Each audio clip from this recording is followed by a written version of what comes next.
My name is Bowinn Ma, Minister of Emergency Management and Climate Readiness, coming to you today from the territory of the Musqueam, the Squamish, and the Tsleil-Waututh peoples. I am joined today by my colleague, Bruce Ralston, Minister of Forests. We will be providing an update on the wildfire situation across British Columbia today. The past couple of weeks have been challenging for many British Columbians. At its peak, over 5,000 people were under evacuation order or evacuation alert due to wildfires throughout the province. And at the same time, we've worked with partners to respond to the Chilcotin River landslide. Thankfully, the level of risk that communities faced from the landslide substantially decreased over the course of last week. And while we avoided the worst-case scenario, we're continuing to work with First Nations communities and provincial experts to monitor the situation closely. The landslide had the potential to cause widespread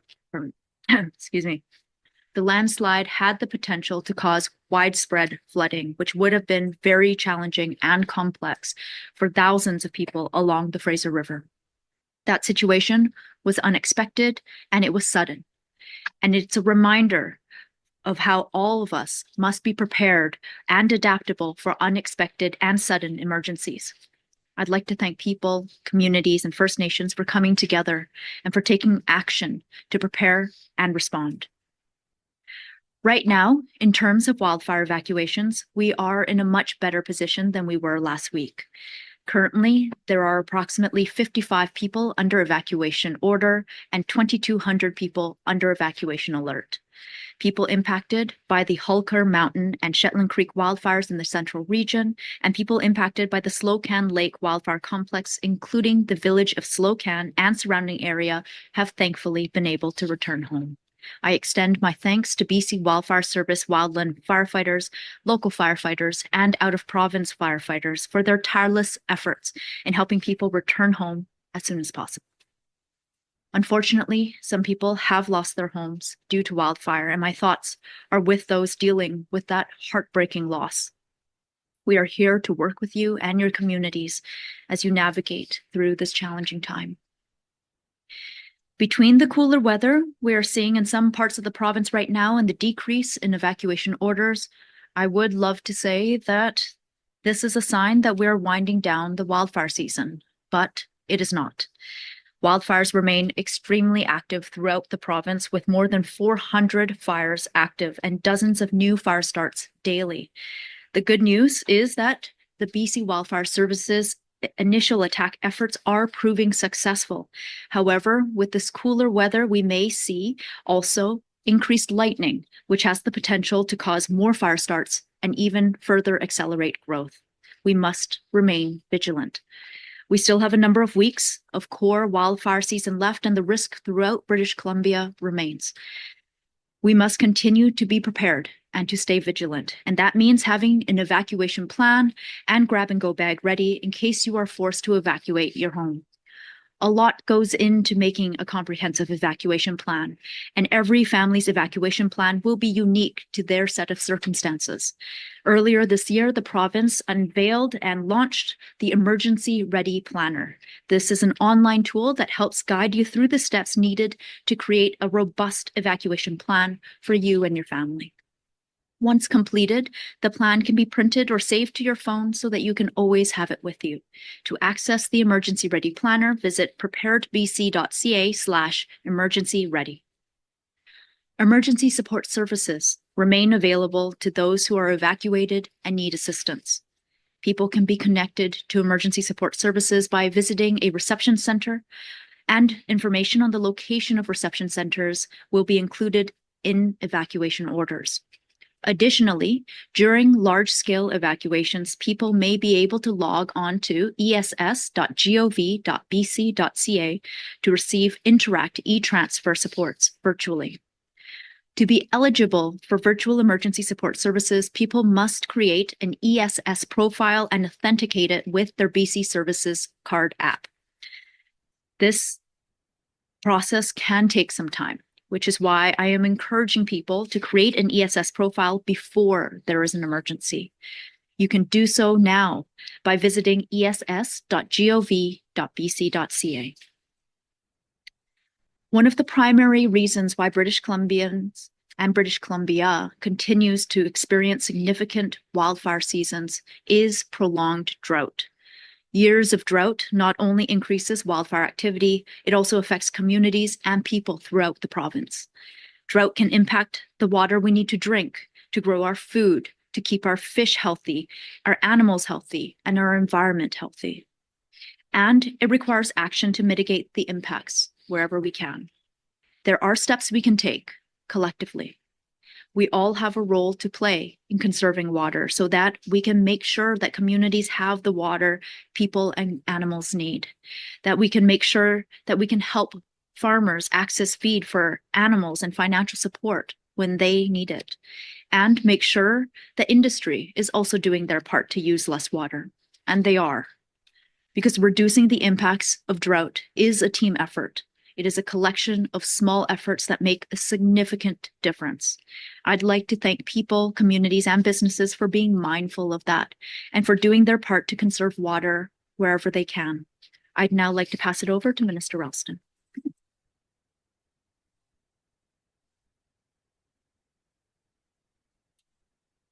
Thanks very much. I'm Bruce Ralston, Minister of Forests and Minister responsible for the BC Wildfire Service.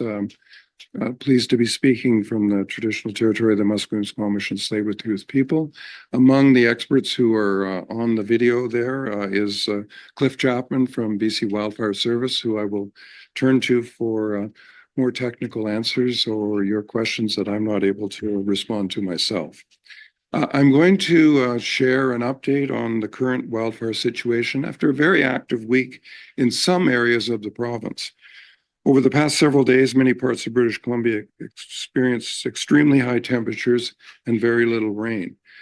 These conditions were unfortunately met with what's called dry lightning, a term used to describe lightning activity not accompanied by rain. Over the last week, we recorded nearly 7,500 lightning strikes in the province, resulting in 256 new wildfire starts. Thanks to the BC Wildfire Service, only over 80% of those wildfires were out or contained. That's an extraordinary testament to the work, the planning of our wildland firefighters, local fire departments, and all our community partners. But we still have several weeks of core wildfire season left. The immediate forecast will continue to create challenging wildfire conditions. Although cooler temperatures in the south are forecast in the coming days, the shift in weather can come with high winds and more lightning activity. As a result, we are expecting the number of new starts to increase this week. And BC Wildfire Service, as you would expect, is mobilizing resources to be ready to respond.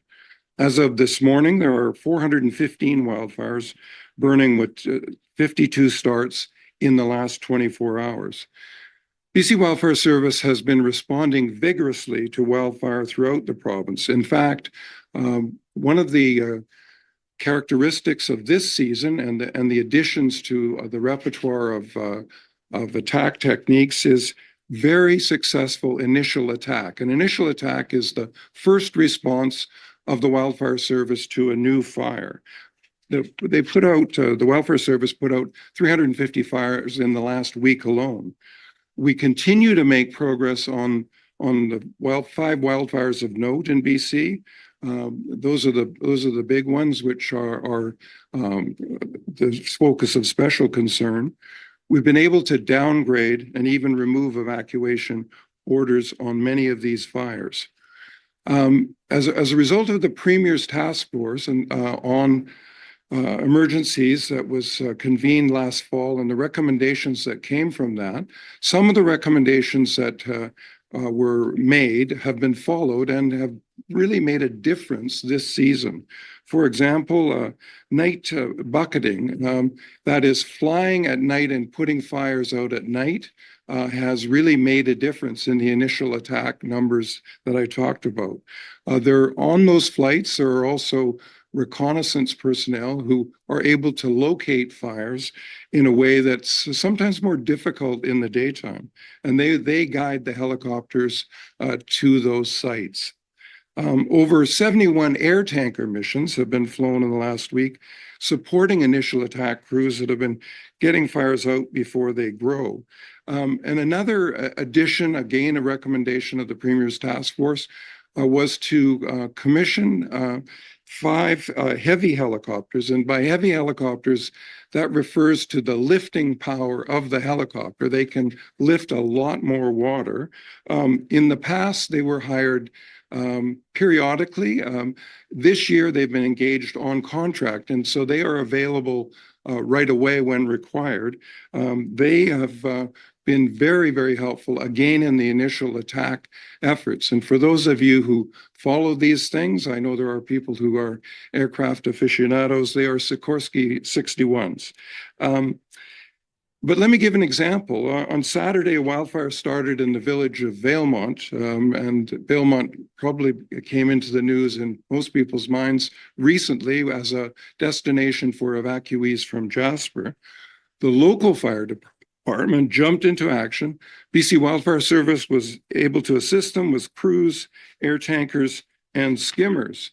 Due to quick action on the ground and in the air, the fire was considered as being held, that is, contained, within 24 hours, avoiding a potentially dangerous situation. So I want to express on behalf of the government and all of you, a huge thank you to our crews who are on the ground and in the air 24/7 for their efforts to make this happen.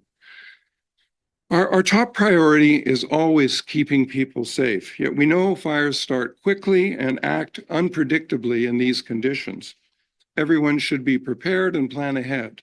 We're urging everyone to stay up to date of the wildfire situation in their area, take precautions and prepare an emergency plan, report fires when you see them. You can do this on the BC Wildfire app or by calling star 5555 from a cell phone. Even if you think the fire has probably already been reported, new information and photos are extremely helpful to BC Wildfire Service. So follow your instincts and report when you can. Please continue to stay vigilant and follow the fire bans in your region. Open campfires are prohibited everywhere in BC except in the Prince George Fire Centre. You'll find more information, technical information and details about prohibitions, evacuations, driving conditions, and the current wildfire situation on the BC Wildfire Service website or the app. Lastly, I want to acknowledge that the daily impacts of wildfires, evacuations, and smoke are obviously extremely challenging for people and communities. We are working hard to make sure that resources are in position and available to help people and keep people and communities safe. I want to thank those of you who are continuing to be diligent and aware of the wildfire situation. I also want to thank all firefighters, emergency personnel, and all of those who support them who are working in these incredibly difficult situations during this challenging time. Thank you very much.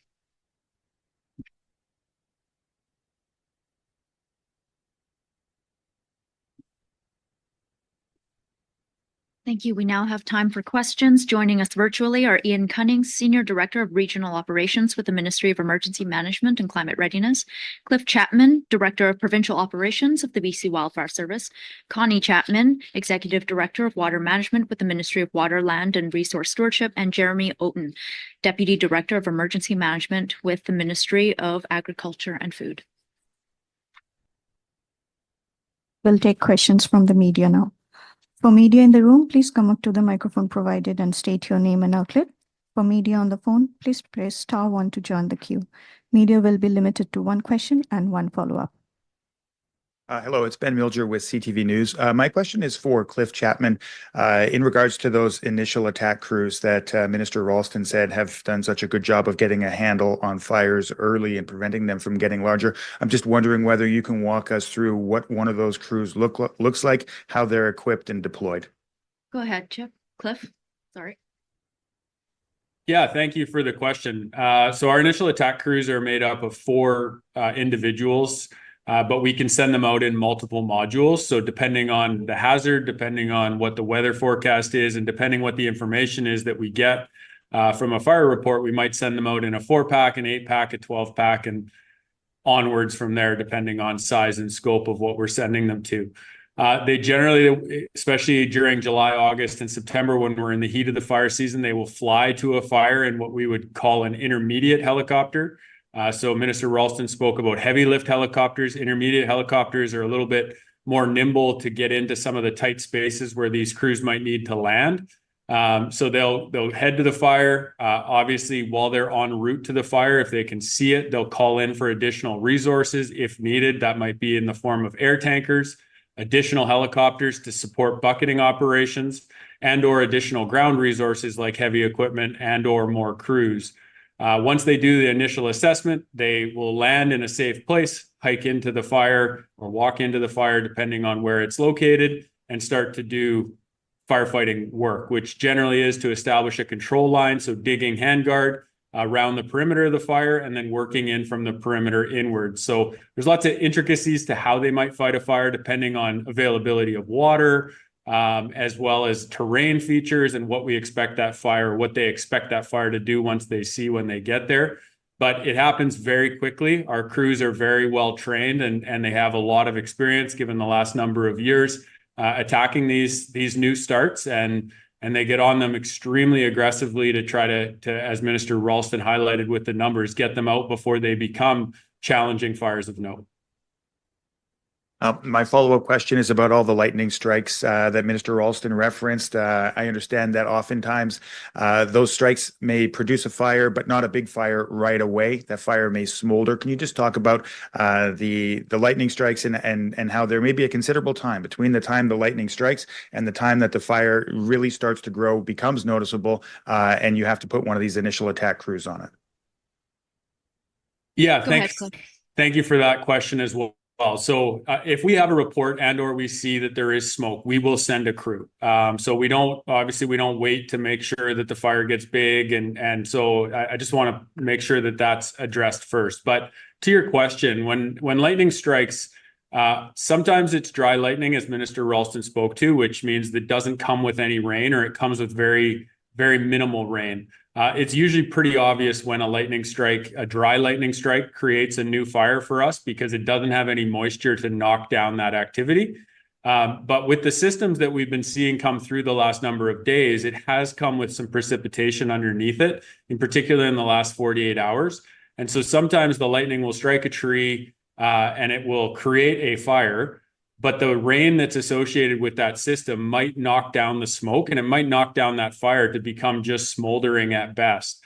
In those instances, we don't always see smoke make it into the sky where the public and or detection resources will see it. And it can smolder for days, depending on kind of the underlying drought conditions of our fuels. And as we've been speaking about all summer, our drought levels in our fuels is quite high. Like, we are seeing that our fuels are dry, and it's going to take a significant amount of moisture to change that. So given our current circumstances, in particular in the southern portion of BC, a lightning fire that gets a little bit of rain on it could persist and kind of smolder for 2, 3, 4 days. But from an organizational standpoint, that's why we've continued to invest in things like night vision technology that allows us to see heat signatures at night and allows us to find those fires and put crews on them, even if they're not being reported by the public or other means. Going to the phone line now. Our first question is from John from CBC News. Please go ahead. Hey there, can you hear me here? Just first question. I know. Last, how would you say the weather right now this year maybe compares to last year? I know right around this time last year there's a lot of big fires popping up. What's different this year? Cliff, did you want to take that one? Yeah, thank you, Minister Ma, and thank you for the question. Last year, I think from a relative fire number perspective, we're just a little bit behind where we were last year at this time in terms of fire on the landscape.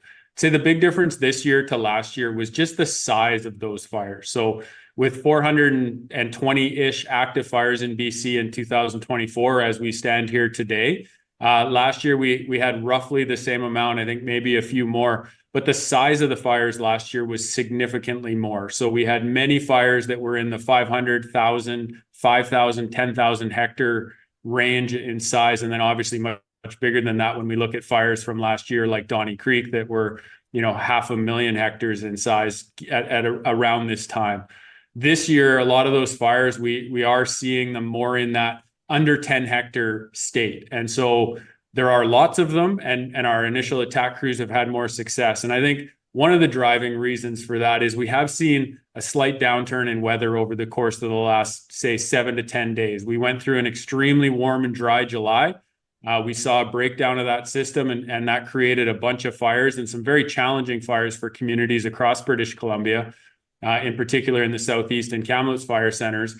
But we also have seen, a lot of success in August as we've started to see a little bit of rain come into the system, give us a little bit of precipitation on the ground, change the dynamic of the fire environment and fire behavior to give us a better chance of success when it comes to responding to those fires. So the big difference is just August last year was very dry, very hot and dry, extending through July into August. And then we experienced, which we've spoken about previously on these calls, we experienced that province-wide cold front.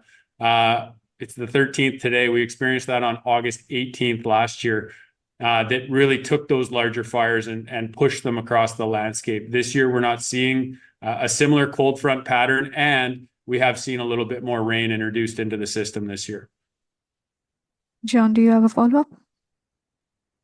Yeah, I understand there was a backburn in the Slocan complex, I believe. How effective was that? And I've also heard some concerns from some residents in the area that it may have done a little bit of damage to a watershed. Is that something you've heard of? Yeah, I can't. Sorry, I'll take that, Minister. So I haven't specifically heard about that ignition. I know, and I have spoken about this prior, ignitions, using planned ignitions as a response tactic in BC, given the conditions that we face in our province year in and year out. It is an effective tool to manage a fire, try to control the fire from utilizing control lines that we either build and or that are pre-established, like lakes and rivers and roadways.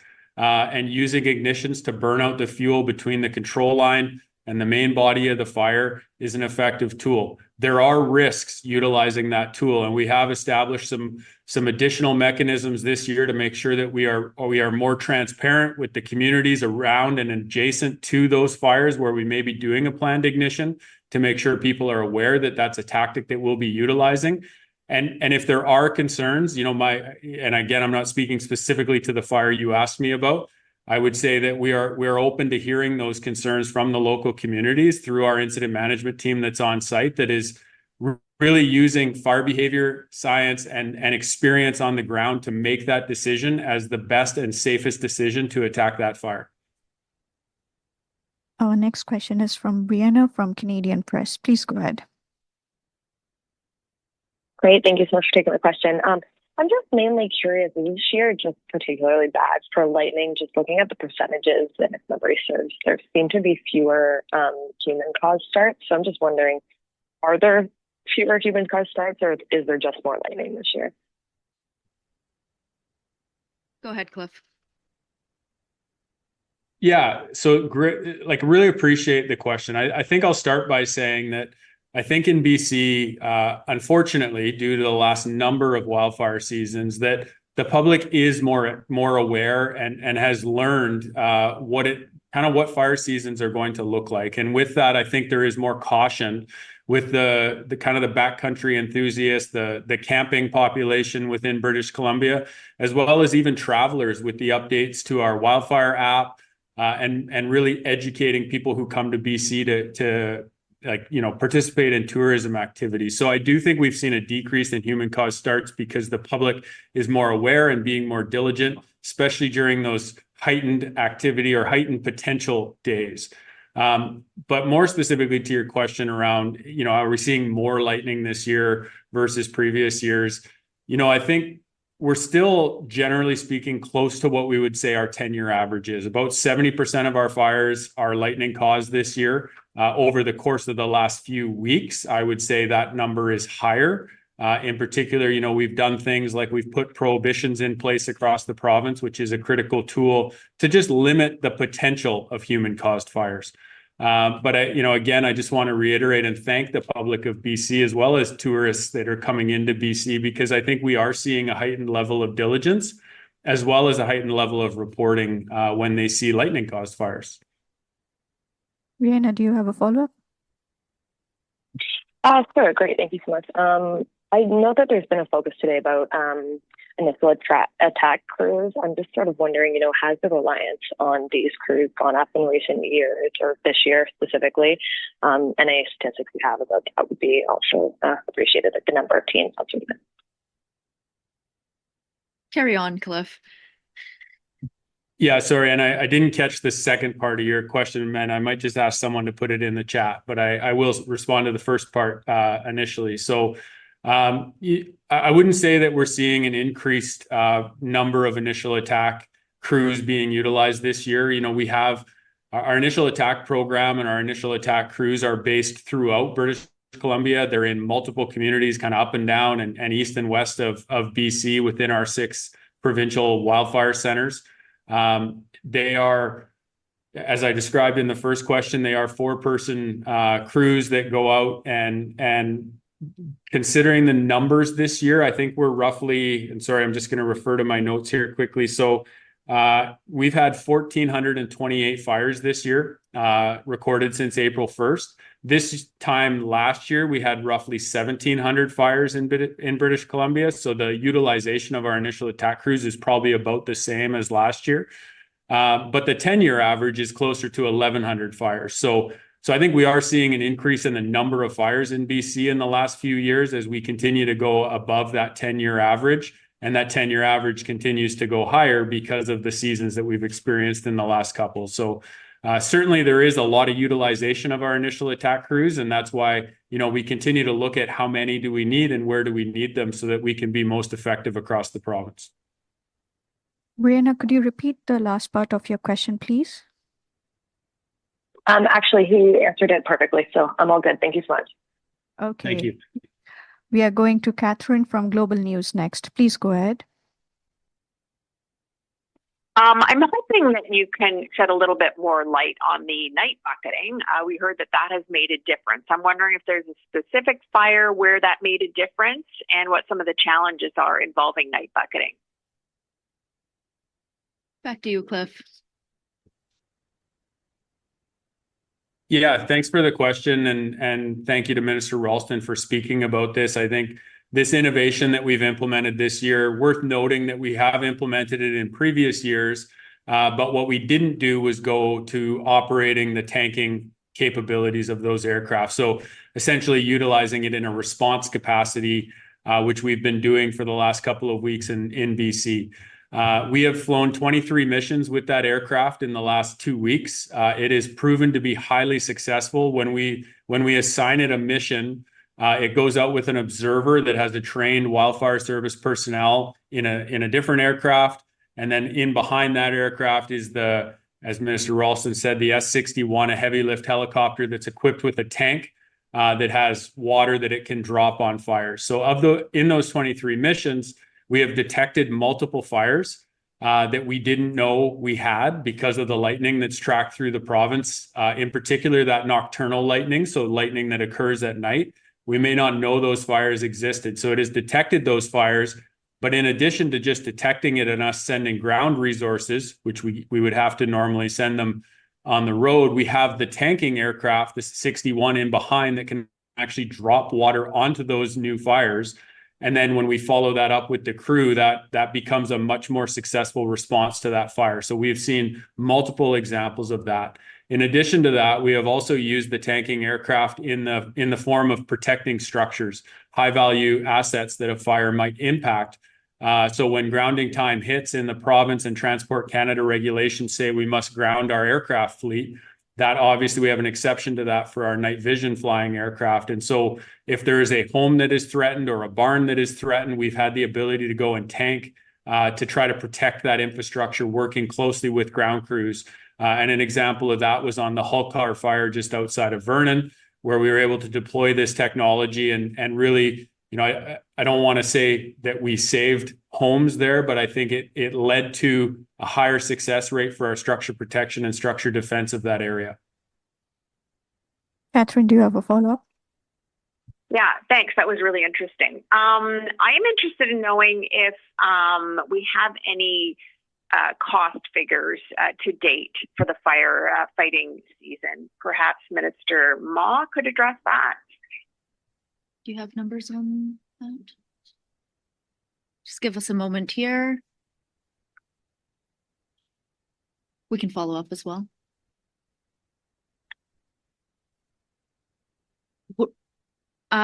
Cliff, do you have a number available to you? Yeah, I can speak. I just want to make sure I get it right. So this one. Okay, sorry. So to date this year in fire suppression and response and preparedness, we have spent, the province has invested roughly 387 million, which is a decrease of roughly 17% from where we were last year at this time. Thank you, Cliff. Oh, sorry, just a moment. And just to supplement that, last year, you'll recall that, and I'm sure Cliff can confirm this, there was about $1 billion spent directly fighting fires. So we're certainly not proceeding at that pace. But what I would say to people is that in the financial arrangements that are made for BC Wildfire Service and fighting, there's a statutory authority to spend what's required. So it's not a question of bumping up against a limit. Fortunately, we haven't had to spend as much or at the same rate this year, but the authorization is there to spend whatever is required to keep communities and people and businesses safe. Thank you. We are going to Ben next. Please go ahead. Hi, this is a question for Minister Ma. I'd just like to know if there's any update on the recovery efforts from the Chilcotin River landslide and how the situation is evolving currently and any noticeable challenges that have come up in that one.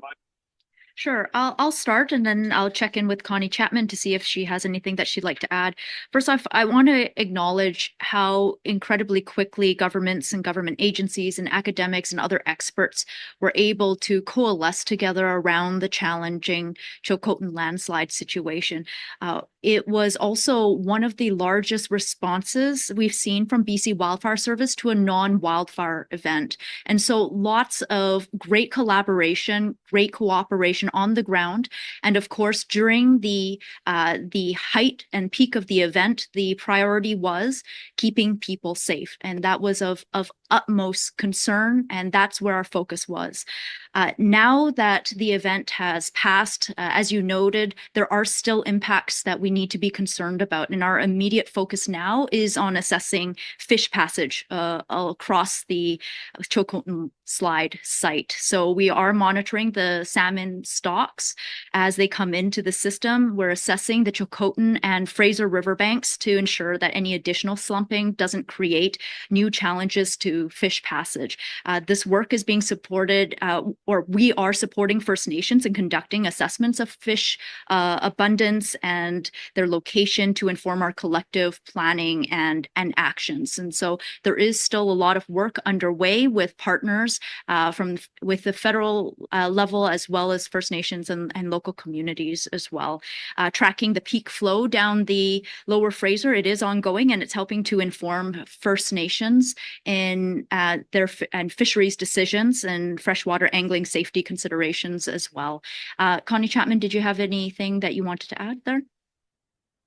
Thanks, Minister Ma. I'll just add the fact that we are still seeing turbidity within the system, though the clear water has really moved its way down into what was formed as the reservoir. So we are just a couple kilometers away from that clear water kind of entering that landslide area, which is a positive in the hopes that over the coming weeks we'll have not as turbid waters moving through. And as Minister Ma said, there are a couple locations along the banks of the Chilcotin that are being closely monitored in regards to further slumping issues or challenges that have come forward due to concerns of undercutting of the banks. Ben, do you follow up? Yes, I do.